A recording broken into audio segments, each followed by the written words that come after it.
All right. So this is Erin McGurl, Executive Director of the Bibliographical Society of America. I'm just going to open things up with a bit of housekeeping. I'm so excited to welcome you to this event, the Materialities of Tibetan Buddhist Texts, which many of you probably know was rescheduled from Bibliography Week, which was in January.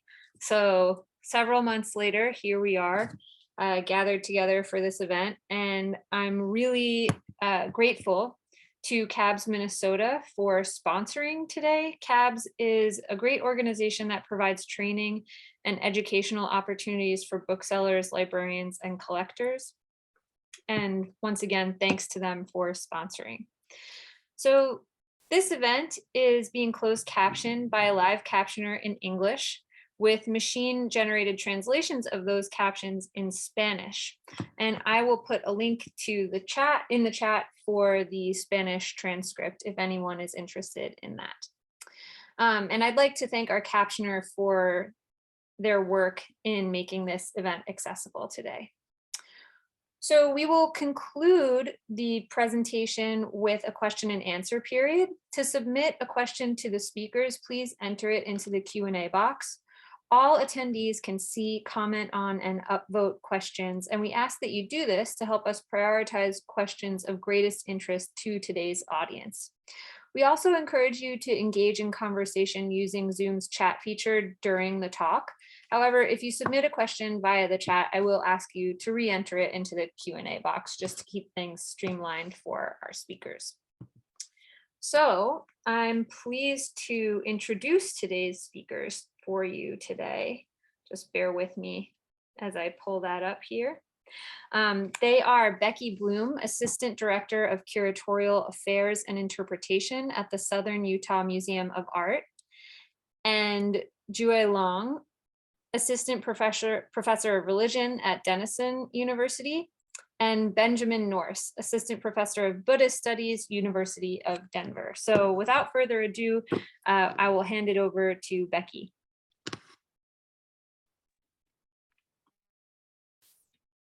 Hello, everyone. Just give me 1 second to share my screen.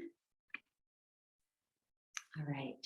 So first, I want to thank the Bibliographical Society of America for hosting this panel, and to Erin for encouraging me many months ago to put it together, and to Ben and Jue for agreeing to join, and to everybody, thanks to everybody for waiting 8 months, about 8 months, right? For us to finally get to talk about these various Tibetan texts. Okay, so I'll begin now. By the time Thupten Gyatso came of age and was formally installed as the 13th Dalai Lama at the age of 19 in 1895, he had already beaten the odds. His previous 4 incarnations had all died prematurely, and none had reigned long enough, with or without a regent, to fulfill any real political or religious role. This Dalai Lama, however, had already survived childhood illness, including a case of smallpox when he was about 6, and had finally taken power after completing his religious training and taking his full religious vows. Still, a prophecy Thupten Gyatso received in a dream as a youth predicted he would face many difficulties. A black figure appeared to him, foretelling that he would be forced to travel to Mongolia, China, and India, but he would also live longer than any other Dalai Lama. Over the next 18 years, as threats both internal and external became manifold, the prophetic dream would become a reality, and the Dalai Lama would be compelled to battle the crises of invasion, exile, and opposition by employing the 2 weapons he could wield, political and spiritual ones. Fast forward to 1913, the Dalai Lama has finally returned to Lhasa, having survived an assassination attempt, narrowly escaped dual military invasions, first by the British, then by the Chinese, which had resulted in him enduring more than 10 years in exile as a deposed leader, first in China when invaded by the British, then to British India when invaded by the Chinese. According to traditional notions of Buddhist kingship, there is a symbiotic relationship between a ruler and the monastic community, the Sangha. as the merit produced by the patronage of these oath-keeping or ordained assures order in society and the security of the ruler's position. So maintaining a safe, stable, and ethical society based on moral behavior and efficacious ritual is therefore dependent upon the relationship between the king's power, or in this case, the Dalai Lama's power, and the Sangha's purity, as the corruption of either can leave the state vulnerable to all manner of trouble. And all manner of trouble is perhaps a defining characteristic of the 13th Dalai Lama's reign. So one strong solution to his many problems was the purification, the reform of the monastic community of the Sangha in Tibet. In addition to the support and maintenance of the monastic communities, the principles defining the ethical code of righteous Buddhist kings prescribe the building and renovating of sacred edifices. In Tibet, specifically, there are further rituals of state protection that involve the building of geomantic temples. So geomantic means like where their auspicious position is determined by divination or other similar methods. These special buildings in Tibet subdue local gods who threaten the Dharma, that is the Buddha's teachings.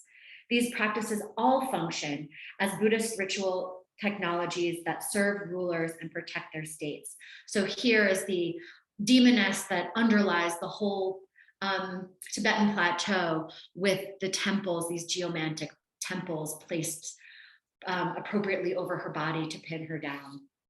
So in the decades following his final post-exile return to Tibet in 1913, the 13th Dalai Lama drew on Buddhist models of kingship and Tibetan traditions of state protection and strove to secure his domain through extensive temple renovation and geomantic temple construction, as he also modernized and militarized his country, a kind of two-pronged approach employing both religious and secular strategies.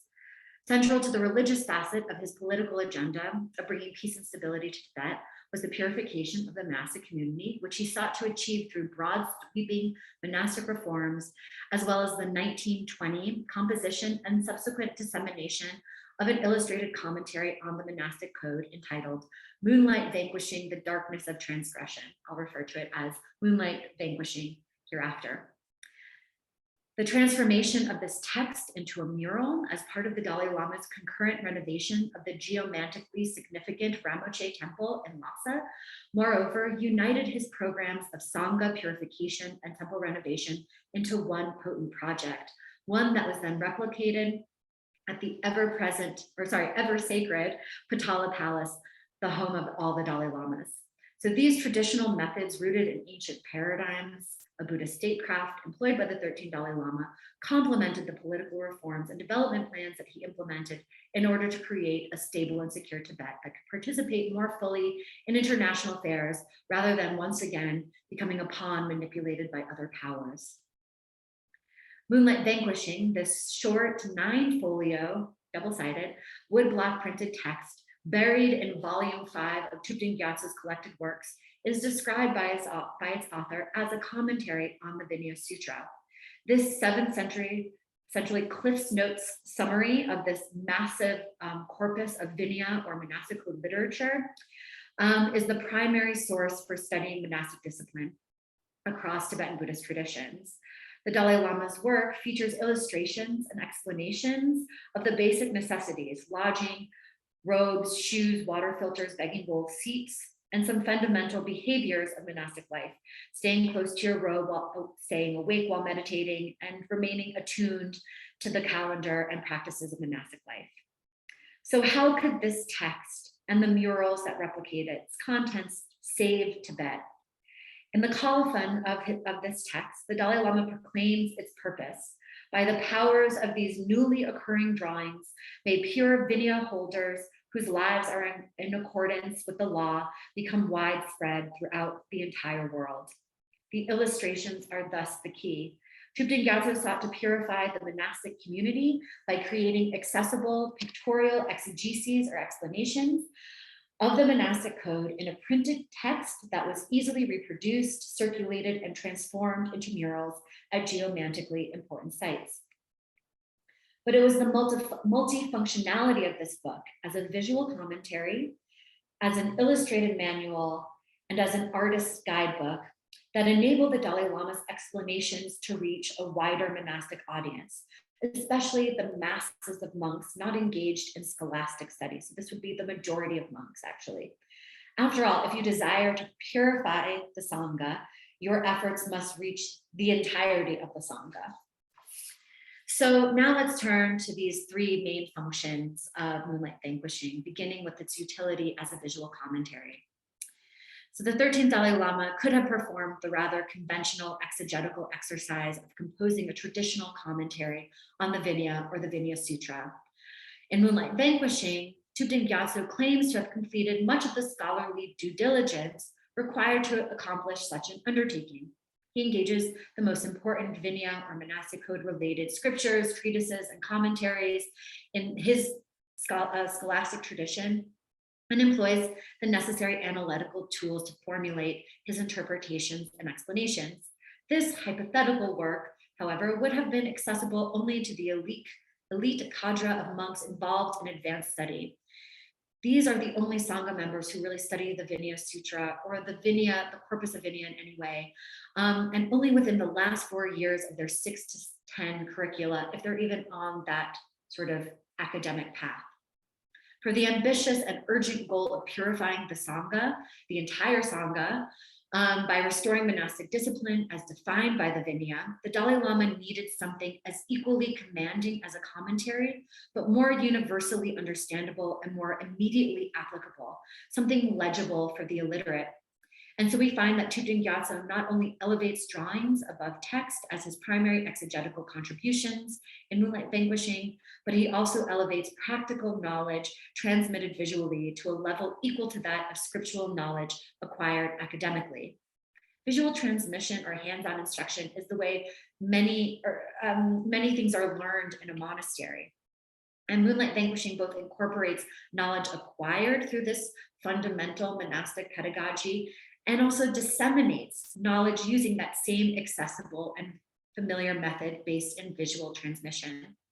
So by integrating practical education with textual exegesis, Thupten Gyatso creates visual explanations that convey the elemental rules of the Indian Vinaya that may have been lost in translation, the translation both culturally and linguistically between India, ancient India and Tibet, and certainly 20th century Tibet, or things that had been discarded over time, like the requisite begging bowl. Tibetan monks don't beg for their alms the way that they do in other cultures or in the early Indian tradition. So he conveyed these elemental rules in terms that are recognizable or relatable to his intended audience, which encompasses, again, the entire Sangha, both the lifelong novice and the fully ordained, both the scholarly elite and the ordinary monk. For those who are engaged in Vinaya study, their scholastic training likely did not prepare them to envision what prohibited noisy shoes look like or how to construct an approved water filter. The visual translation of the basic necessities and those fundamental behaviors of monastic life, long disregarded or misunderstood, was therefore intended to be useful to all levels of monks. Rendered in images that are familiar, recognizably Tibetan, or at the very least, reasonably viable, the Dalai Lama's visual commentary makes the restoration of the pure Vinaya seem possible. Although the world of Moonlight Vanquishing was likely not a reflection of the lived reality of 20th century Tibetan monks, after all, if it was, they arguably would not have needed this text or the purification to come from it. But through cultural translation and visual interpretation, the work does create a realistic ideal that could be plausibly achieved. So while the 13th Dalai Lama's uniquely illustrated Vinaya commentary passes scholarly muster, he nevertheless expected his drawings to be used in a practical sense, and he employs generic pictures explicitly to facilitate their easy and widespread utilization. For this author, it was not his written commentary, but his graphic illustrations that made his explanations of the monastic code more accessible and therefore functional for a wider audience and greater impact. It is therefore essential to consider Moonlight Vanquishing within the genre of illustrated instructional manuals and catalogs of objects and practices called Peri, which fundamentally employ drawings to enable readers to perform ritual actions or fulfill specialized roles largely through observation and emulation of the text's contents. The word pay means model or example, and connoting that a given illustration is an example or model of a general type.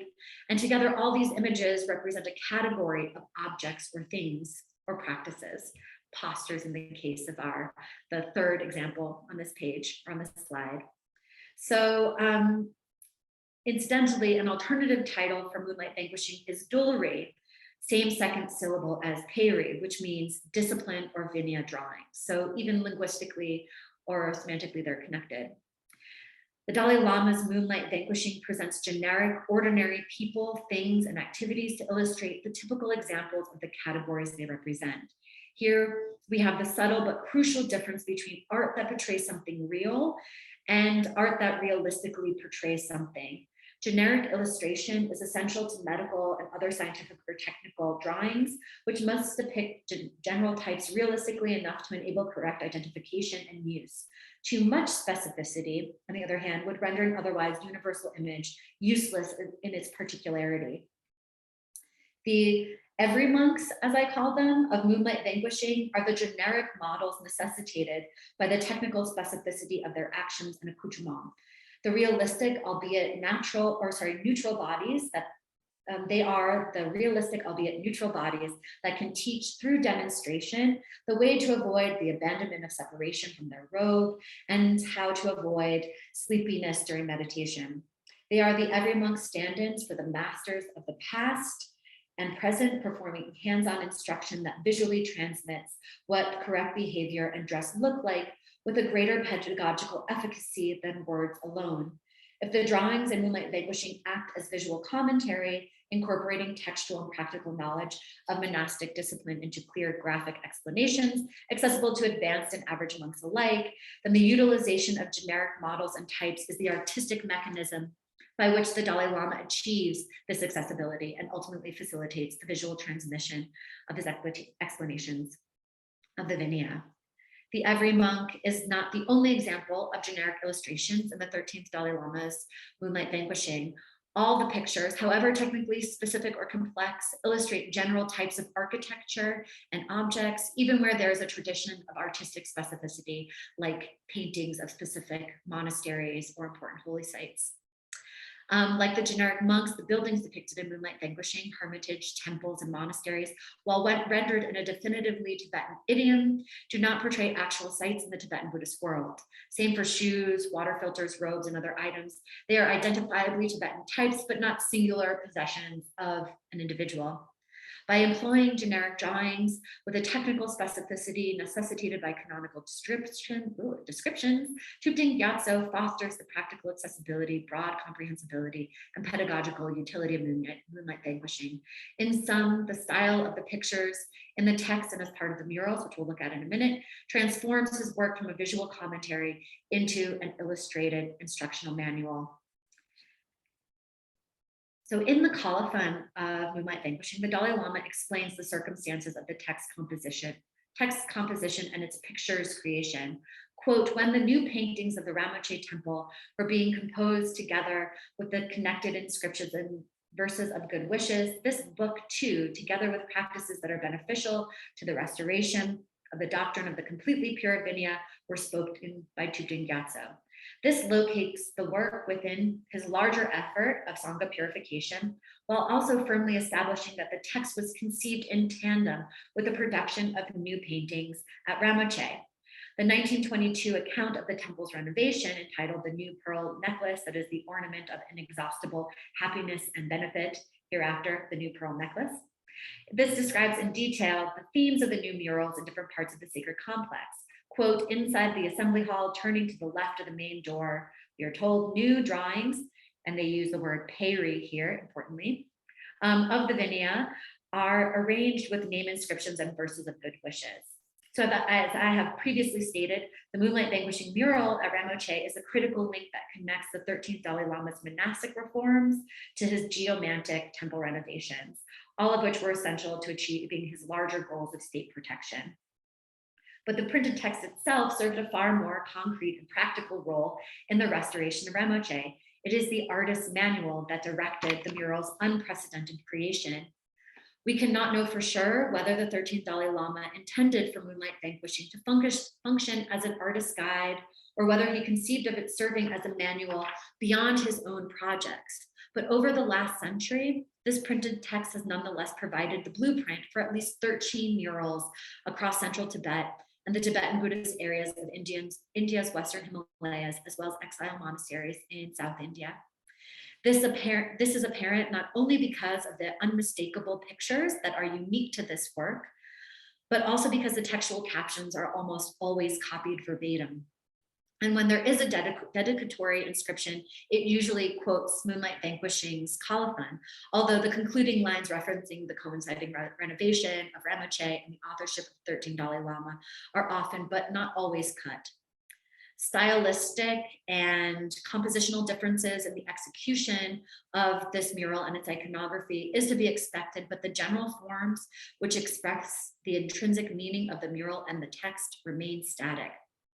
The wide circulation of Moonlight Vanquishing as a visual commentary turned artist manual, and the subsequent replication and repetition of its murals has transformed what began as a singular work of timely political importance into a standard cohesive system for depicting, elucidating, and transmitting the basic rules of the monastic code in a new way and a new medium. And this is how the 13th Dalai Lama's Moonlight Vanquishing came to serve as the iconography of the Vinaya within the modern visual culture of the Tibetan Buddhist world. While the broad accessibility of the drawings, mutually reinforced by Moonlight Vanquishing's multiple functions as a visual commentary, illustrated manual, and artist's guidebook, was intended for the universal purification of the monastic community in 1920s Tibet, the perhaps unintended effect was the continued relevance, importance, and comprehensibility. These images and this short, kind of funky 9-folio text that presents and propagates them within the Tibetan monastic community persists a century later into the present. And so here you have, at least from my knowledge, the most recent of these murals painted in 2017 by a group of Bhutanese artists, including Chedrub Norbu. And when I asked him if he had the text, here he presented it to me, his own woodblock printed version of Moonlight Vanquishing. So thank you very much.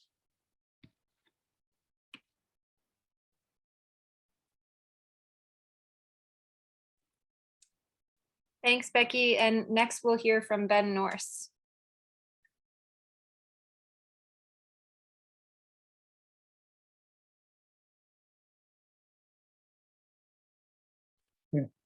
Just give me a moment to get my slides up. There we go. Okay, good afternoon. Thanks to everybody for being here. And thank you to the Bibliographical Society of America for hosting this panel on Tibetan books, and CABS Minnesota for sponsoring. My talk today is also related to the Dalai Lamas, but I'm going to go back to the 5th Dalai Lama and his publishing activities. And this includes trying to figure out just where the 5th Dalai Lama's many publications were produced, which, as we will see, is something of a vexed question. In the talk, I will begin by giving some background on the 5th Dalai Lama and why he and his publications are important. I will then attempt to outline a set of characteristic features for identifying books published by the 5th Dalai Lama. And finally, I will make an argument as to the exact location of the 5th Dalai Lama's printing house. So first, the background. The 5th Dalai Lama's life spanned much of the 17th century.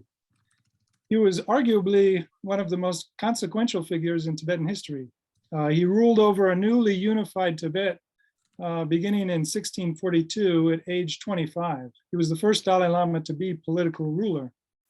The government he established ruled over much of Tibet for most of the next 3 centuries, as we saw with Becky's talk, into the 20th century in the time of the 13th and 14th Dalai Lamas.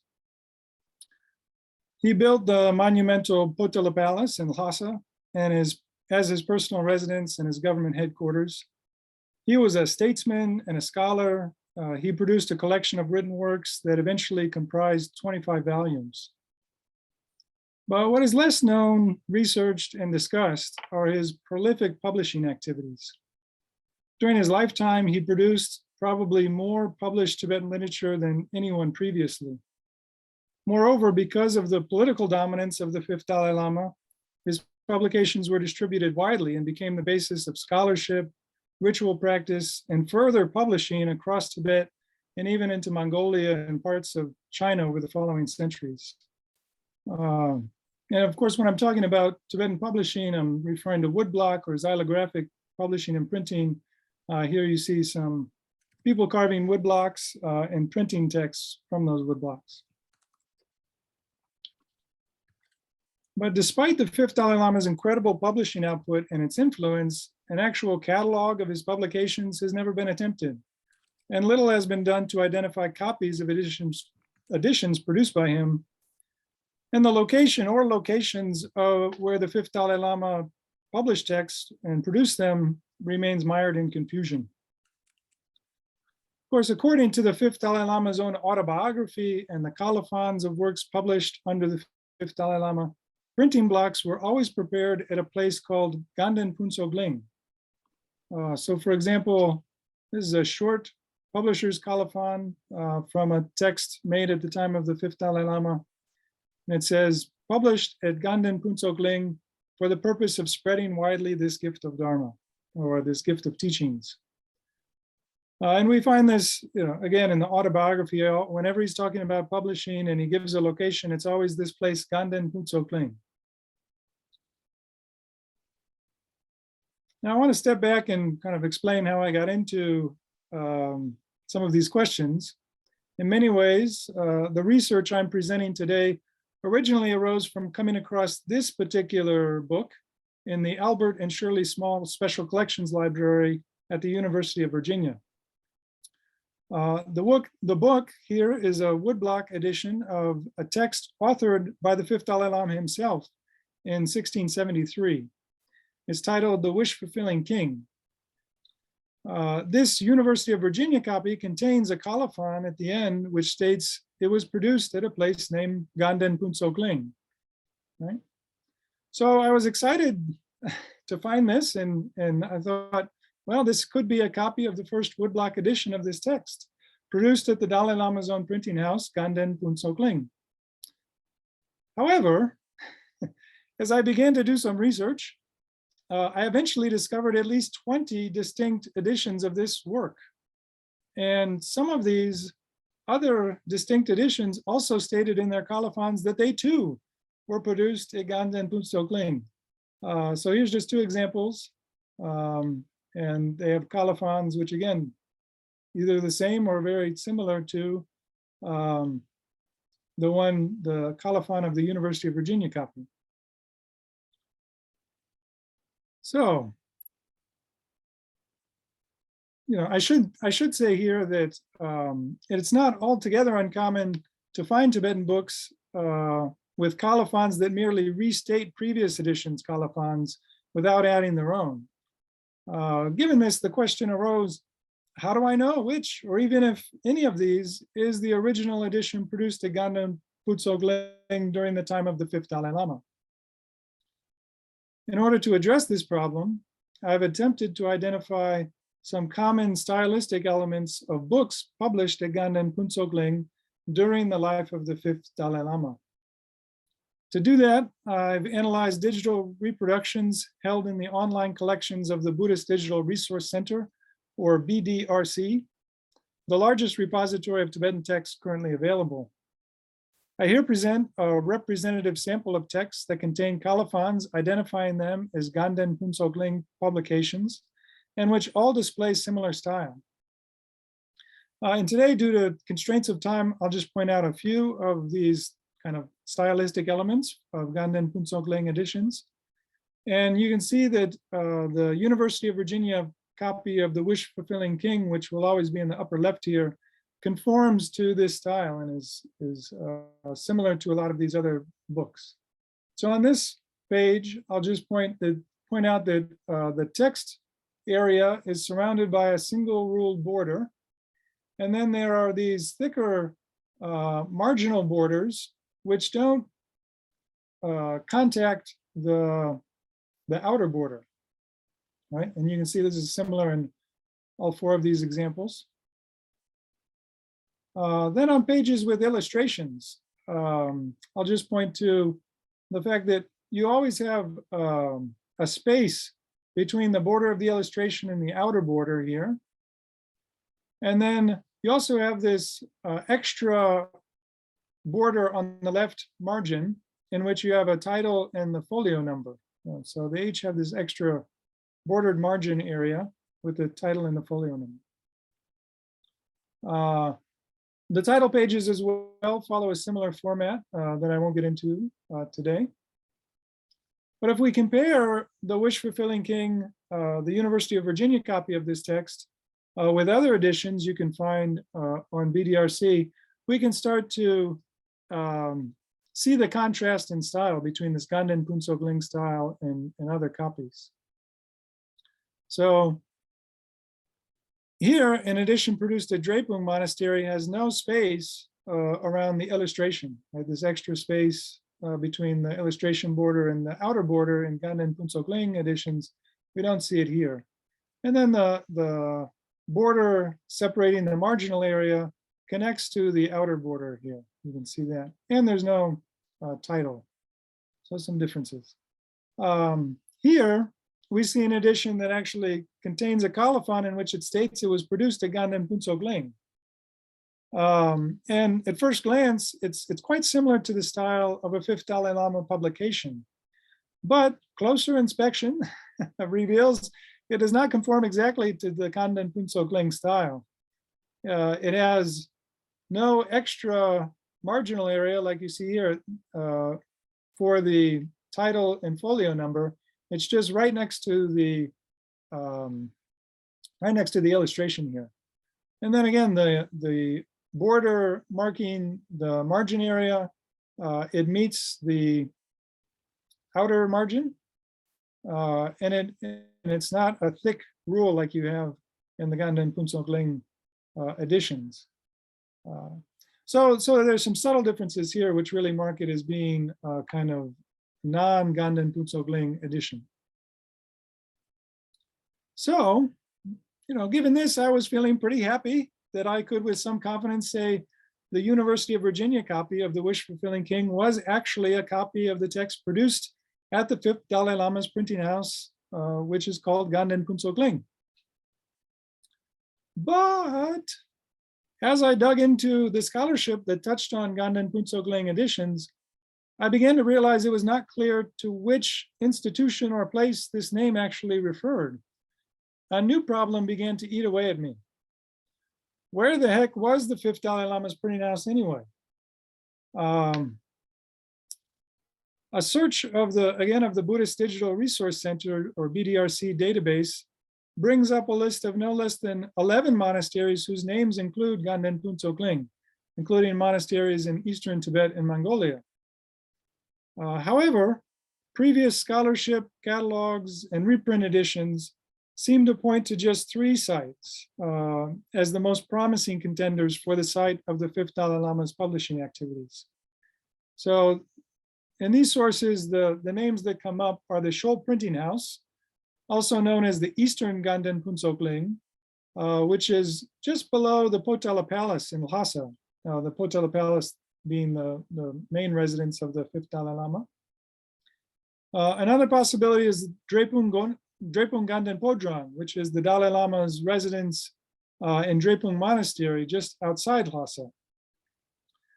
And then finally, some of these sources point to a monastery named Ganden Phuntsok Ling, which was a monastery of the Jonang school of Tibetan Buddhism, which was converted to the Dalai Lama's school of Tibetan Buddhism, the Gelug school, in the 1650s by the Dalai Lama. And he renamed it Ganden Phuntsok Ling. Before renaming it, it had been known as Takten Phuntsok Ling, and it contained a large printing house of the Jonang Monastery. It's about 350 kilometers west of Lhasa. Right? So if we look at some of these sources in modern scholarship, catalogs, reprint editions, we can see that there's some inconsistency in placing Ganden Phuntsok Ling editions. So here is a modern facsimile reprint of a work whose colophon places its production at Ganden Punso Kling.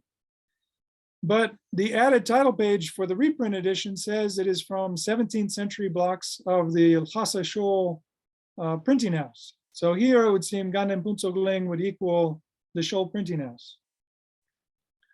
A similar example, another 5th Dalai Lama era Ganden Punso Kling publication.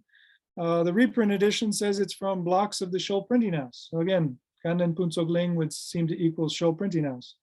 But this very same text, and actually a different copy of the same edition, is held by the BDRC repository, and in their catalog, they identify it as the publisher location is Thakten Punso Kling. So this would be the converted Jonang Monastery to the west of Lhasa. Right? So same text, same edition, different places. Finally, another of the fifth's famous publications, in the reprint edition, the title page says it's been printed from blocks at Drepung Ganden Podrang. So here Ganden Punso Kling would seem to equal Ganden or Drepung Ganden Podrang. And we could look at many more examples like this. One is left wondering, which of these is the actual Ganden Punso Kling used by the 5th Dalai Lama to publish books? Or were there perhaps multiple sites that the 5th Dalai Lama utilized to create Ganden Punso Kling editions? In the time remaining, I would like to argue that there was just one location for the production of Ganden Punso Kling editions, and it was likely the former Jonang Monastery converted to the Gelug school in the 1950s. In making this argument, I will rely on evidence from more extensive Ganden Punso Kling colophons, as well as the autobiography of the 5th Dalai Lama and its continuation by his last regent, Sangye Gyatso. So first off, in some of the more extensive Ganden Punso Kling colophons that I could find, we have accounts of the staff that worked on these particular publications. So here in this chart, I give a sample of works produced from 1676 to 1687. In these, we see a sharing of production staff across several projects over a decade's time. And in this chart, names highlighted in yellow worked on all 5 of these publications, right? And you can see a similar overlap in staff if you look at publications through the 1960s. They also share a lot of staff. So here, on this page, we see block proofreaders and managers, scribes. Here, there's the block engravers. Again, a tremendous overlap in this fairly large staff. This overlapping staff, I would argue, suggests that the work took place at one single institution, which housed a stable and consistent staff over time. Be that as it may be argued that it would have been inconvenient for the 5th Dalai Lama to have used a monastery for his publishing activities so far removed from Lhasa, where he usually resided. It would have required the transport of materials back and forth across roughly 350 kilometers. However, this seems to be what we find occurring in the 5th's autobiography. For example, the 5th relates in his autobiography that in late 1671, quote, "The people transporting the engravings completed at Ganden Punso Kling arrived," and then he names a number of works for which were completed and were arriving. And this is not, we find statements like this throughout the autobiography. In this passage, he goes on to say that he sent manuscripts that he had newly readied for printing back with those who delivered the printing blocks on their return trip to Ganden Punso Kling. So it gives us a sense that there's some travel involved here. Additionally, in some of the descriptions of the 5th Dalai Lama's printing projects, there seems to be a lag time between the sending of a manuscript and the beginning of engraving work. For instance, at the top here, in the case of the wish-granting vine, the 5th tells us that the master manuscript was sent to Ganden Punso Kling in the 2nd, 3rd month of 1664. And in sometimes in the Tibetan calendar, second months of a particular month were added in order to keep the kind of seasons aligned on the lunar calendar. So this is the second, third month.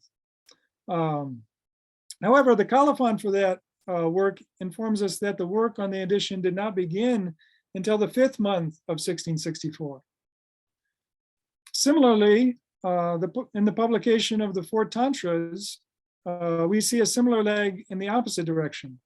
This work completed, we are told in the colophon, by the end of the seventh month of 1662. But in the fifth autobiography, he states that he did not receive the first impressions from the new publication until the 10th month of that year. So this kind of discrepancy of a few months, this lag time, I posit would be necessary if materials were being transported across a significant distance. Finally, we find in a passage by the fifth Dalai Lama's last regent, Sangye Gyatso, who, in his continuation of the biography of the fifth, a statement indicating that references to printing should be taken as referring to the converted Jonang monastery, Takten Punsok Ling or Ganden Punsok Ling. He writes in that work, a school of printing was established in Takten Ganden Punsok Ling.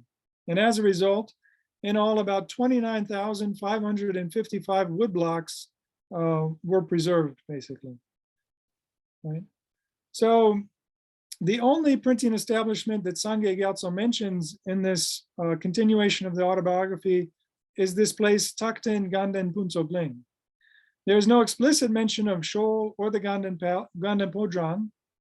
Instead, the name of the printing establishment given by Sangye Gyatso incorporates elements of both the old and new names of the converted Jonang monastery to the west of Lhasa, Takten Punsok Ling and Ganden Punsok Ling. To conclude, the era of the fifth Dalai Lama was not only a period of momentous transition in Tibetan political and religious history, but also a real turning point in the history of Tibetan woodblock publishing. And a lot of his work was a catalyst for the tremendous growth in Tibetan publishing that was seen in the next century, the 18th century. However, the scope and impact of his publishing activities can only be fully appreciated by establishing what works he published and how and where he published them. I hope my talk today provides some stimulus for that work going forward. Thank you. Thank you, Ben. That was just great. And next and last but not least is Zhui Liang.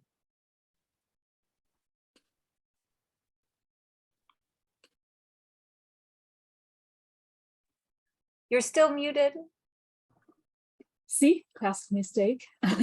Thanks so much, Erin, for the introduction. Thank you, Becky, for putting the panel together. And thanks everyone for coming. It's good to see some old familiar names here.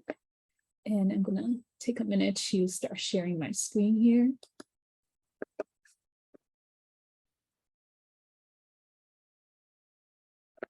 Okay. Think it should be working now. Let me know if it's not. So let's see, make sure my name's on here. So welcome everyone, and it's good to be nerding out about books, and I thoroughly enjoyed both Becky and Ben's presentation. And what I plan to do in this talk is to highlight Tibetan Buddhist women as agents in the production of books in Tibet. So it might not come as a surprise that women are generally considered to be serving a somewhat peripheral role in the book production.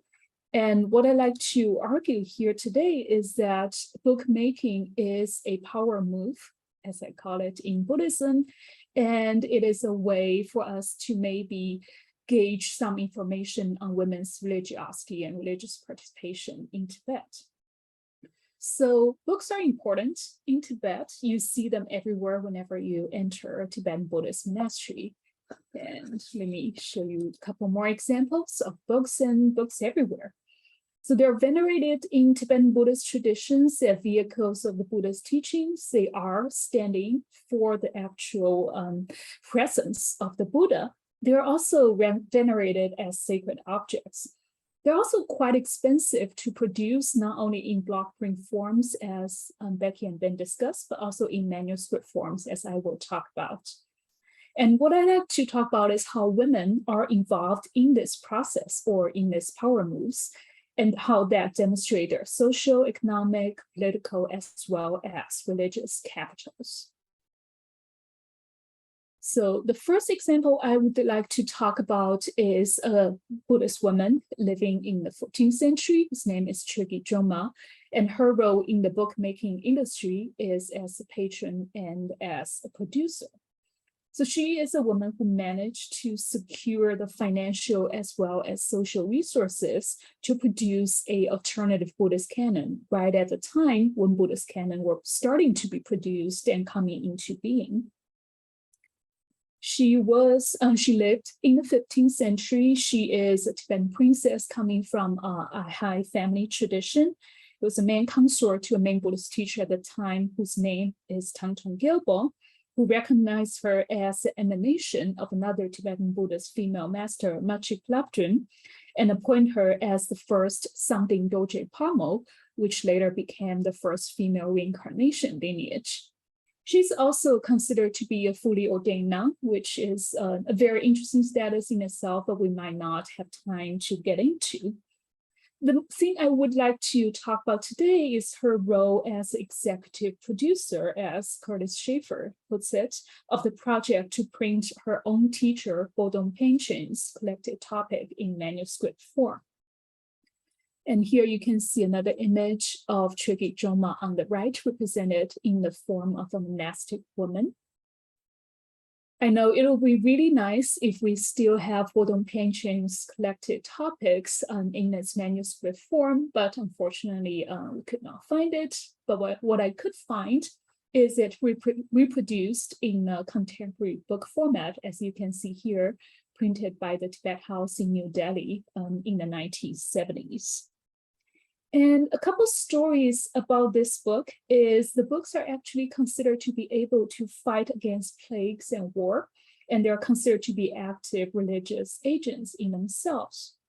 So when this series of books, a total of 173 volumes, was in production, a plague was going around, and Chögyam Trungpa, this woman, sent a letter to everyone in their region, asserting her role of her religious leadership, but also to let everyone know that, hey, I'm actually producing this set of manuscript and everyone can stop worrying and we will be okay with the plague.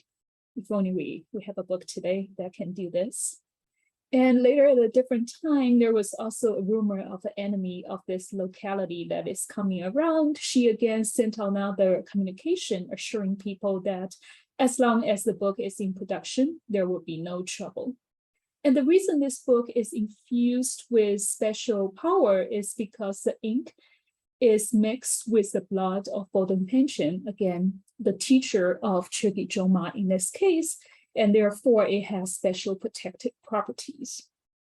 So her role as a patron or producer of this really impressive 133 volumes gives a sense of, even at a time in the 14th century Tibet, women are very much actively participating in the production of books. And so here I'm going to give you a few short resources, which I refer to briefly give you some sense of a contextual information if you want to refer further into those two resources. But what I really like to talk about, and the second part of my talk that is more based on my own research, is this story, what I call the traveling text and the life story across the Himalayas.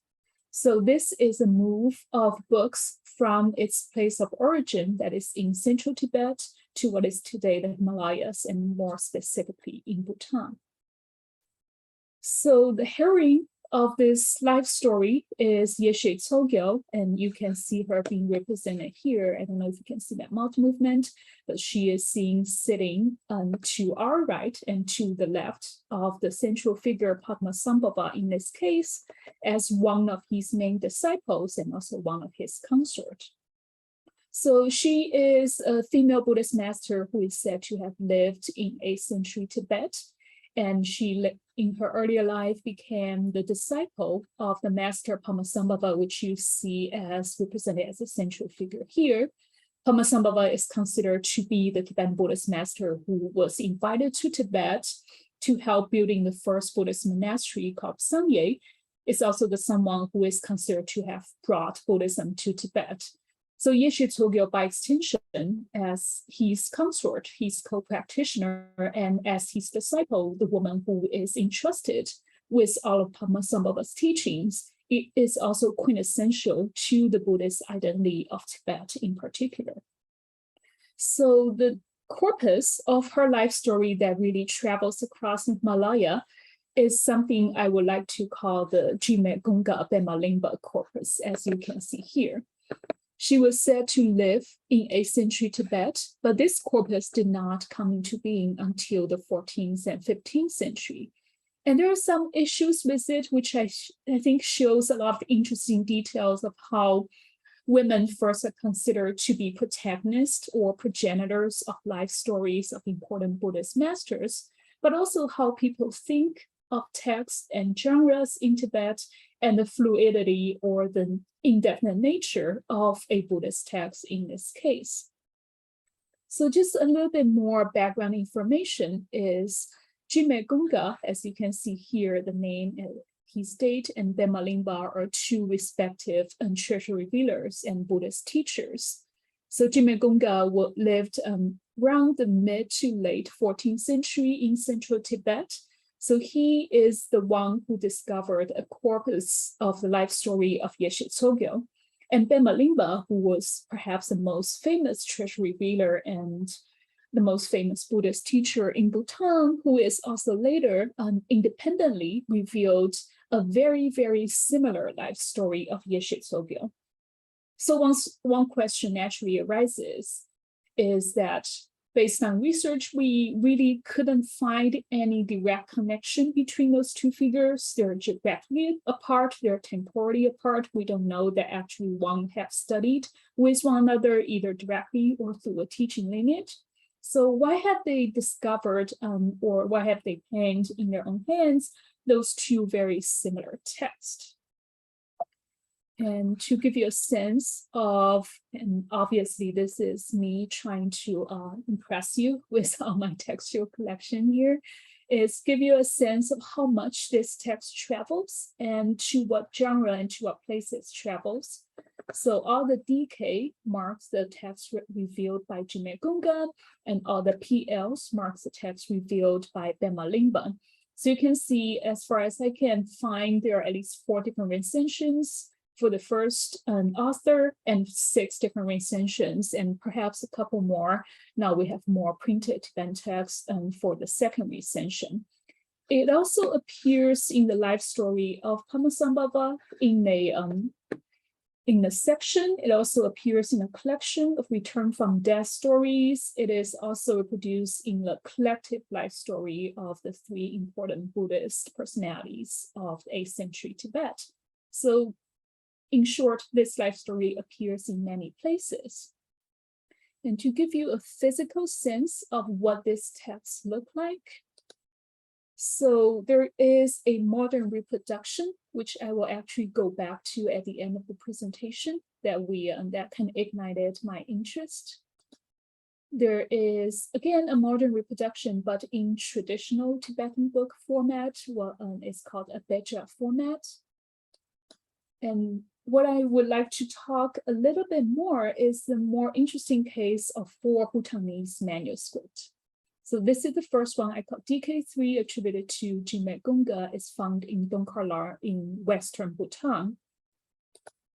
There's 3 manuscripts that is found in Central and Eastern Bhutan. It's called PL, so they're all attributed to Bema Lingpa. So PL2, PL3, and PL4.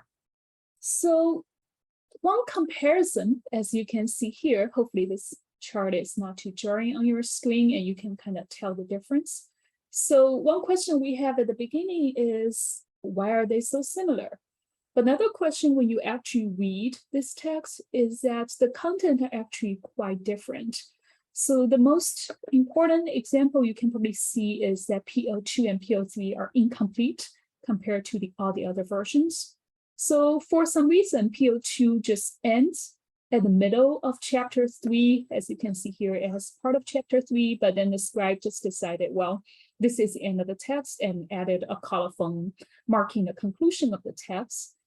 And PL3 in this case actually seamlessly transitioned to a collection of songs by another Tibetan Buddhist master, Milarepa, and then continued with another series of return from death narratives a little bit later. So this image gives you where PL2 is incomplete. So it basically stops in the middle of chapter 3 and gives a separate colophon. And another thing I did, and I call this my, oh, sorry, let me go back one more. My nerdy discovery is I actually read line by line all of the different versions. And what I have found out is that I might be able to potentially suggest some textual relationships between the DK, that is the Jimegunga, and the Bema-Lingpa versions. So in general, all the texts that we have attributed to Jimegunga is actually quite similar in context. There's some alternative spellings, sometimes there's scribal mistakes, but generally you can identify them as a very much the same text. PL1 and PL2 are also quite similar as long as they retain the same content, and they have some systematic differences in terms of certain words are used or certain phrases, sentences, and sometimes paragraphs that are just entirely omitted. And PL3 and PL4 is what I call the intermediate versions.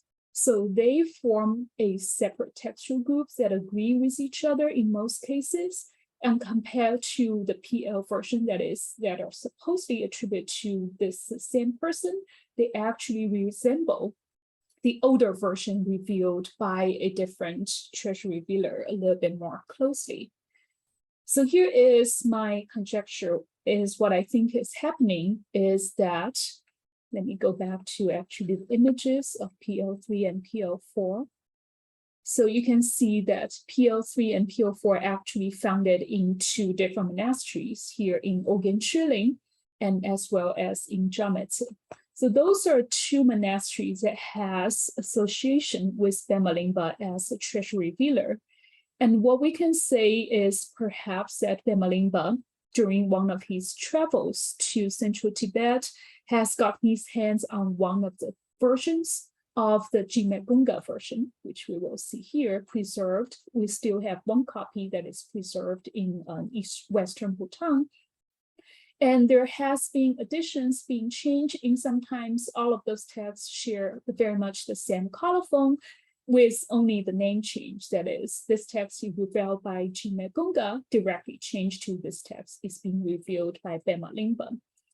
So by comparing this, my nerdy discovery is that perhaps PL3 and PL4 can serve as evidence of the direct borrowing from one author to another in this kind of shared textual corpuses. And it is also a very rich example of how we see people thinking about genre, how do people thinking about authorship, and all of those become very fluid identities or very much fluid categories when we are talking about 14th, 15th century Tibet, and especially in the process of book production. So one last thing I would like to talk about and kind of bring us back to the present to think about women not only as patrons, not only as protagonists, but also as producers for a canon that is for, about, and by Buddhist women, is the specific case of a collection of publications by Larong Aryatare Press. I'm running a little bit short on time, and so I'll probably skip the introduction, but I'll just say that Larong Buddhist academy is perhaps the largest Buddhist academy that is still existing in contemporary Buddhist world. It regularly has tens of thousands of practitioners living there, and it is particularly known for women's participation. And what an Aryatara Press is its in-house publication at Laron Buddhist Academy. And what has been happening there is that for the past 10 years, it has been churning out collections after collections of writings by and about Buddhist women. So the first one is 2013, it's 13 volumes. Second one, 2015, 15 volumes. And the most impressive one, 2017, actually contains 53 volumes. And here is a sense of what those volumes look like. So the red one on the bottom is the 13-volume collection. The blue one in the middle is the 15, and the 53-volume collection, as you can see, take up a lot of space. And here's some additional image if you're interested. And this largest collection is called Great Treasury of Dakini Teachings, so teachings of sacred Buddhist women. And what is happening in this canon that is by, for, and about Buddhist women, as you can see, I have played around with a little bit of a word cloud here, is that it contains actually quite a eclectic, and I would argue intentionally so, collection of different genres. There's canonical literature, hagiography, return from death account, rituals, praises, dialogues, and so on and so forth. So it really is creating an inclusive and envisioning a new way of thinking about the Buddhist canon that specifically have women at its focus. So I'd like to just maybe return to my final arguments, is that bookmaking is a power move. Books are copied, read, distributed. They can also be used to make arguments. And hopefully, as I have seen, arguments made by Buddhist women, and also they're used to create space for women in Buddhism as well. Thank you very much.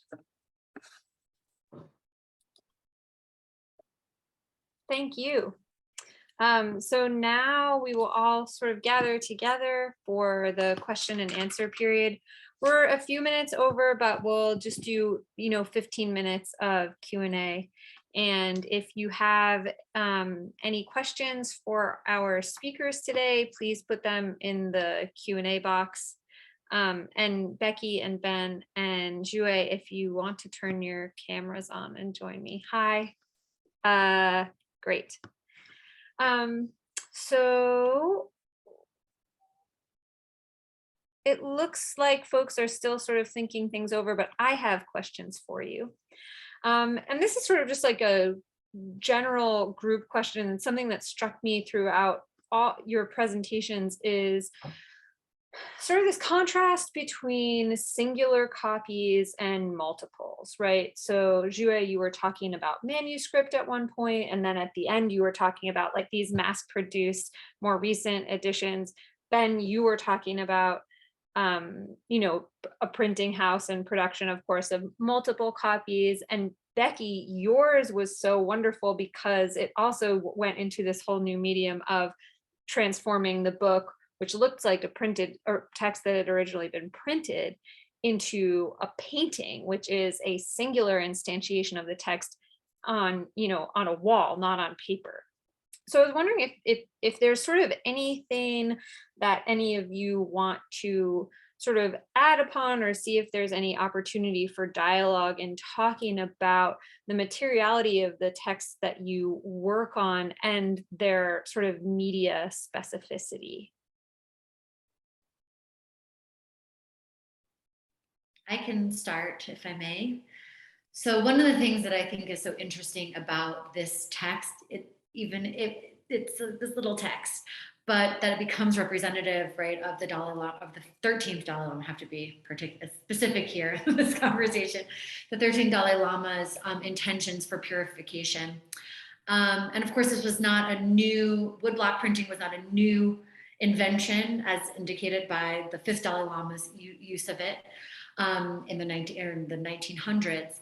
But what I think, one of the things that the printing medium took on new meaning for him, or new utility, I speculate. So when he was exiled to British India, he also started embracing photography for the first time. And he had been exiled, as I mentioned previously, a few years before, to China, which was also, right, Beijing was a pretty modern city at the turn of the 20th century, 19th to 20th century. And there was photography, and he was engaging with foreign diplomats, but he refused to have his picture taken. And something happened in India, and I think a lot of it had to do with sort of indigenous traditions of photography that were developing in the northeast corner of India, in the Tibetan Buddhist community in Darjeeling, also known as Sikkim. Anyway, so I kind of speculate that he goes down to Calcutta, he's riding trains and motor cars, he goes on pilgrimage, and that aside from all the technology that he's like the transportation and infrastructural kind of technology that he's witnessing, he's also witnessing chromolithographic prints for the first time. Mm-hmm. And right, advertisements, different kind of ephemera. And I think that impacted how he wanted to kind of disseminate using a traditional print form, the woodblock print, and also he got his photo taken, and that first picture I took is one of several that you can see of him in sort of a hand-painted black and white photo. But sort of in tandem with that he's seeing a different kind of possibility for the dissemination of information through reproduced visual media that perhaps he hadn't thought of before. And there's some other examples of the way that he incorporated photography into traditional art forms. So I think that may be, again, not that the woodblock printing, even woodblock printing as Jue's, and actually Ben's too, you can see that there are images that are printed at the beginning often of woodblock printed texts.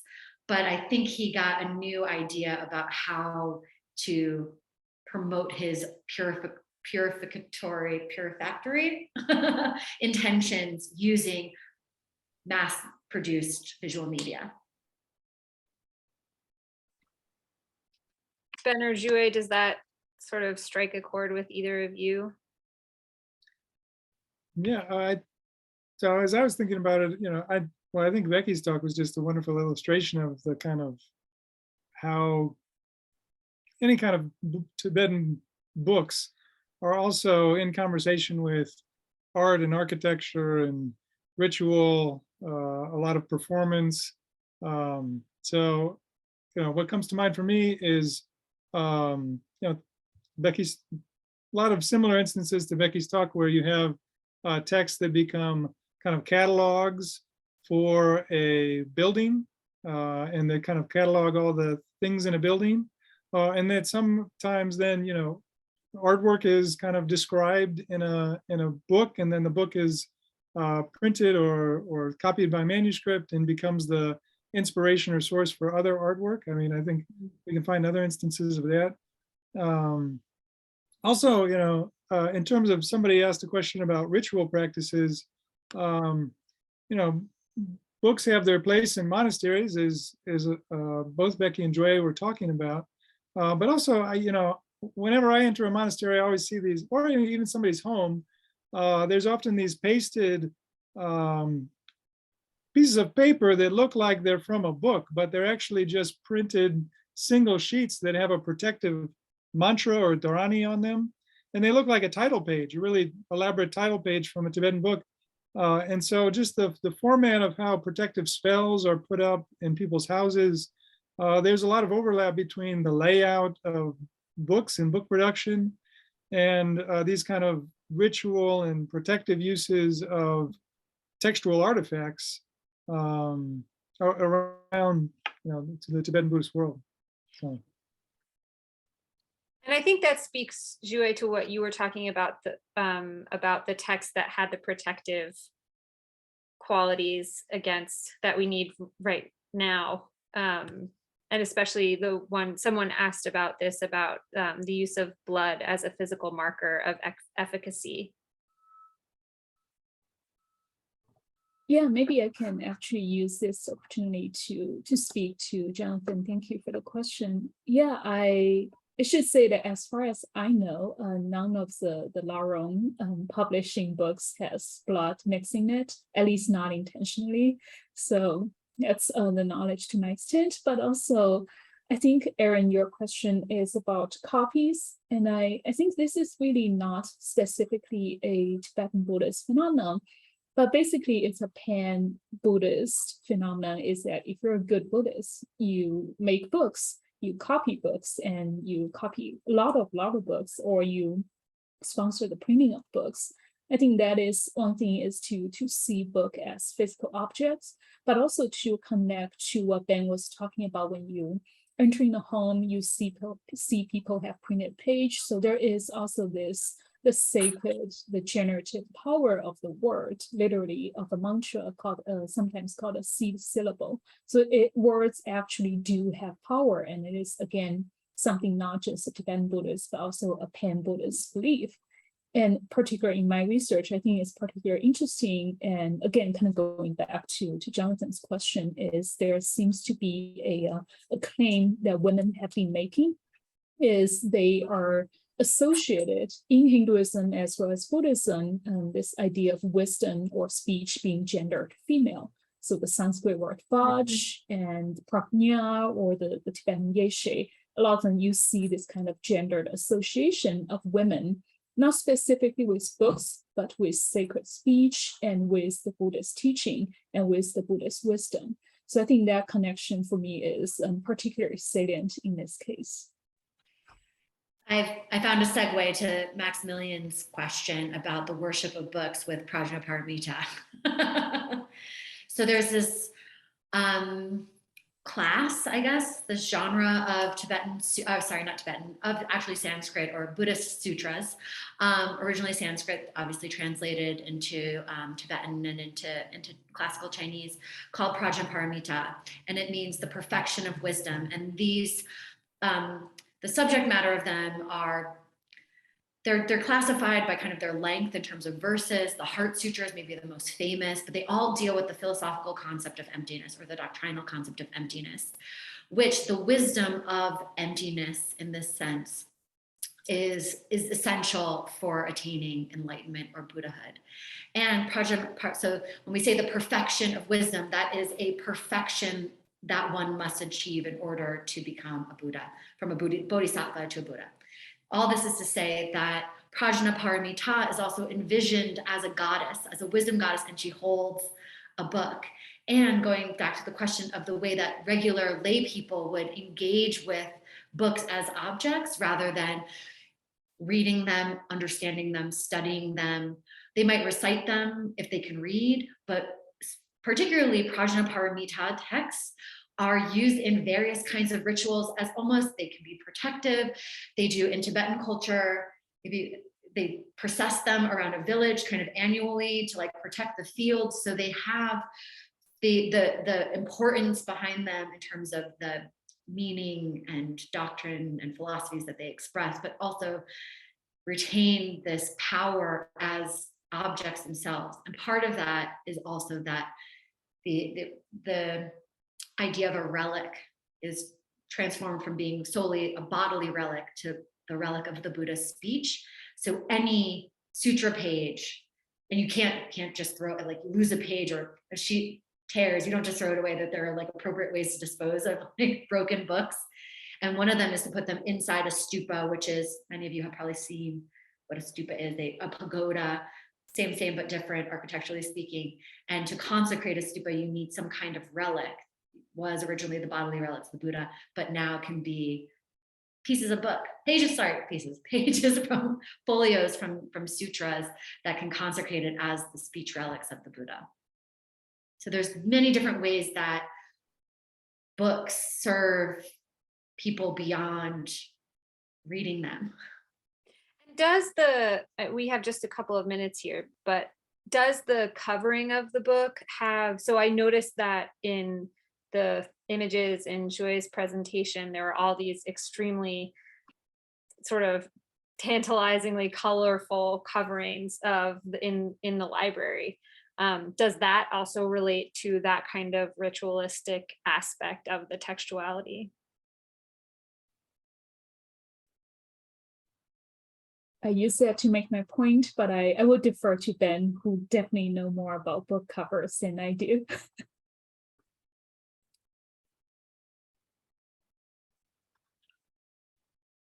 No, I would say the coverings, I mean, they're there to protect the books. Tibetan books are loose leaf, and so they're not bound. So you have to kind of, they're often bound, folded into cloth, sometimes covered with boards. But the cloth itself and the boards, and then there's a strap that's often put around them. And the cloth is the naza. It's like the robes of the book, and then the strap that's put around them is like the belt, and those are the kind of terms that are used. So they're kind of treated like honorific people. Hildegard Daimiger, who Zhui Liang mentioned, she really has a great article about how books are treated as honorific people and even kind of monastics. And the color of the cloth is often the same colors that Buddhist monastics wear for their robes. So again, they're kind of treated like members of the Sangha, and you wouldn't put them on the ground, you wouldn't step over them. That would be very inauspicious, impolite. And so instead you put them up on high shelves. And even some of the shelves in the monastery, there's actually space underneath for people to walk under the shelves of books and receive the, like, well, we're talking about receive the blessings of the relics of the Buddha and other teachers kind of coming down upon you. So, you can crawl through the space under the books in the monasteries and other places. But yeah, the covering does have, I think, some significance in relating the honored status that these texts have in this Buddhist culture. I really hate to say that we're out of time, but we are already taking over our captioner's time. So I have to call it there. Thank you, the three of you, so much for joining us. This was really wonderful. I feel like I could sit here for another half hour and pepper you with questions. So thank you so much. And thank you to our audience for joining us today. We're really delighted to have you with us. And we hope to see you again at other BSA events. You're all welcome to come. Always, most of the stuff we do is free and open to the public. So thank you very much. And we'll see you soon. Bye-bye. Thank you.